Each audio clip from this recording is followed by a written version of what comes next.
The BBC decided not to live stream the Kneecap performance at Glastonbury because they were afraid that stuff that the BBC would not want to show would be said, so they did Bob Vylan instead. Bob Vylan and Kneecap are signed to the same record company and would share a lot of the same politics. What we saw was Bob Vylan said on stage, "From the river to the sea" and "Free Palestine," and then they began chanting "Death, death to the IDF."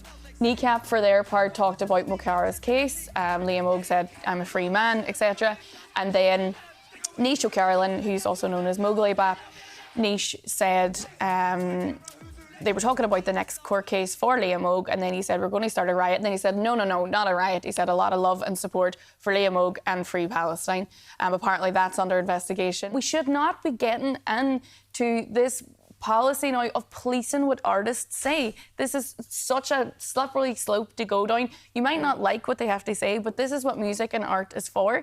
And again, I think conflating death to the IDF with death to the Israeli people is really disingenuous, and I think it sets a very dangerous precedent. Bob Vylan have already said, listen, we're not going to say sorry. We didn't mean to hurt anyone's feelings, but we were saying death to the IDF. We were not saying death to the Israeli people. They've already lost their agent, which is what happened to Kneecap as well, because when money starts getting into the mix, people will drop these bands because they think it's not going to be profitable for them. The visa's been revoked as well for Bob Vylan. Have Kneecap had theirs revoked? But are they not a tour in America? There is a tour obviously planned and tickets have been sold, but depending on Liam Ogue's trial now, they will wait and see. However, he has already come out and said in an interview, if they take away my US visa, he said it's the price I'm willing to pay if I have to get to talk about Palestine.